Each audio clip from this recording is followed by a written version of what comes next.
from 1.2 billion, ganoon 200 pagkatapos 100 million para i-charm si Speaker Martin Romualdez. Mr. Chair, alam mo, na-politika lamang ito, alam ko naman dahil dapat hindi pinipolitika ito Anong problema Kasi ako, na-feel ko mismo ang politika doon Our hands have been tied for quite some time, but we have sought to fight as hard as we can for the success of Philippine tourism. 1 billion in 2018, 2019 pagkatapos pinakamataas nyo 2023, 1.2 billion. Pagkatapos biglang bumagsak sa 200 million. Then 100 million in 2025. Fortunately, sa NEP nakikita namin parang itataas nila sa 450 something million. Paano kayo makakalaban ito, madam? Kasi parang sa digmaan lang ito if you are not complete with ammunition. How do you think you are able to survive the battle we call tourism? We have nothing but a plastic bullet, Senator. That's not good enough, Madam Secretary. Which is why it is also of grave concern to us that Nagtataka lang budget ako, has been reduced. Kasi 2025, wala pa ba si former Congresswoman Migs sa iyo noong 2025? The Speaker of the House of Representatives. Kilala mo siya, ma'am, di ba?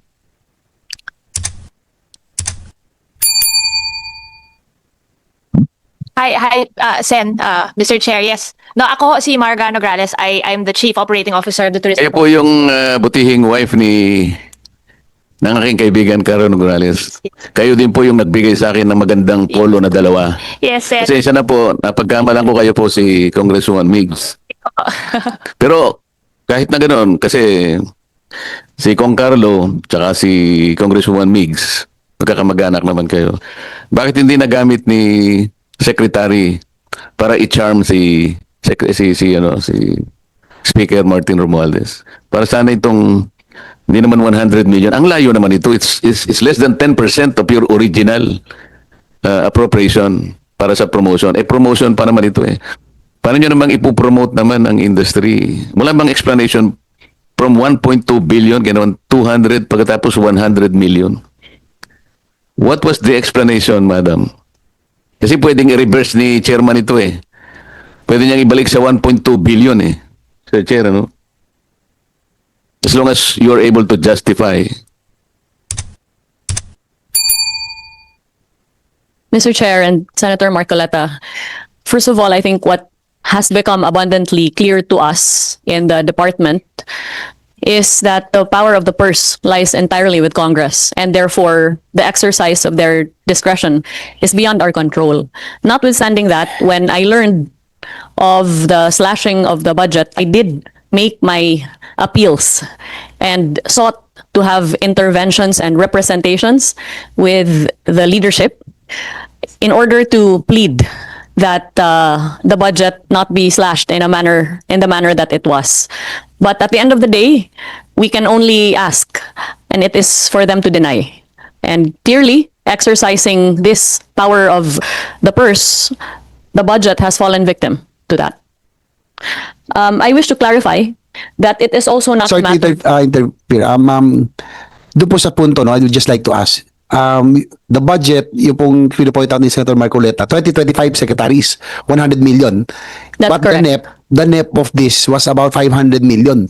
Lumayo sa malalayo pa, like Dubai, dito lang sa Malaysia, sa Thailand, sa Vietnam, kung wala po tayong sapat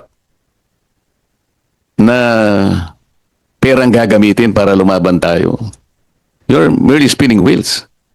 So, Mr. Chair, siguro nasa balikat mo ngayon na ibalik natin ito. So again, for the record, Madam Secretary, yung budget of 2025 from 500 million, the NEP, it was slashed to 100 million. I wanted to find out yung 2024 if it's the same. 500 also. And then it became it was slashed to 200 million. So now, yung NEP natin is about 500 million. We're still awaiting for the HGAB, after the budget deliberations. But at least now you will have, be rest assured that you will have allies here right now, Senator Marcolita put it the way we put it na it's sad that politics has again. I'm hoping it's not, pero it seems like it, no. That it's not the legislators who are victims here. It's the Filipino people who will lose the opportunity. And I don't think we can really compete with 100 million compared to our ASEAN neighbors budget. Yung pong na-point out nyo, no? Talagang, as you mentioned, malayo-malayo. I was able to see it earlier, no? Can you flash it on the screen? Yan po. That's how much, if you could compare to our neighbors, yun po siguro, Malaysia na lang, Vietnam, ano pa ba iba? Thailand, and how far are we?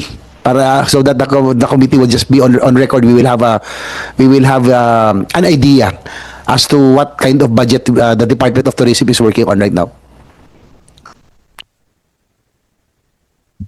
Mr. Chair, Yusek Verna will answer the question. Please proceed. Good morning, Mr. Chair. Actually, on the screen, we have a comparative analysis of the various ASEAN budgets in relation to tourism development. So for 2024, for example, we have Indonesia having an amount of about 234 million compared to the 52 million of the Department of Tourism in terms of dollars. For Thailand, it's 168 million dollars. For Malaysia, it's 262 million dollars. For Vietnam, it's 148 million dollars, and Singapore is 431 million dollars, the biggest budget among the ASEAN countries. So it's really very, very far and very big compared to the budget that has been allocated to the Department of Tourism. Yung po Cambodia, I think Cambodia is also getting a lot of arrivals. Are they spending so much also? In terms of Cambodia, Mr. Chair, we have the figure for 2023, but this one is about $20 million. But 2023, that's the only figure that we have been About able $1 billion pesos. About 1 million something. 1 billion pesos, pesos. yes. Yung Vietnam, ma'am. Vietnam is about, for 2024, just a minute, their budget is about $148 million. So in peso, that's how much compared to us? That's to ours? about 8.4 billion. 8.4 billion. So they're spending 8.4 billion to compared to our 100 million. Ganun ba yung difference? Yes, Mr. Chair. 2024. Still a big difference, huh?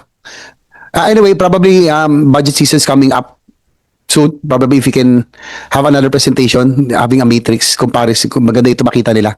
It will be nice that if we can present this so that we'll have the other senators will have a better appreciation of the comparison to the promotions budget that we have in terms of pesos also, para lang makita natin in terms of dollars and pesos. So that, we'll have an idea on the kind of budget that you're working on. And in spite of that, at least we're still able to perform, by trying to be innovative, I guess, by making do with what you have, the meager resources. Also, what are the challenges aside from the promotions budget? Steadily, it was 500 million in the NEP for the past 3 years, but it has been cut for the past 2 years. But be rest assured that we will make sure that it will not happen again. We'll do our best, because it's not the legislators, it's not the secretary who will suffer because of this cut. Sana nga hindi tama yung analysis po ni Senator Marcolita. It's you're a victim of politics. I hope not, but if it is indeed it is, it's not you who will suffer. It's not the department. It's the whole industry.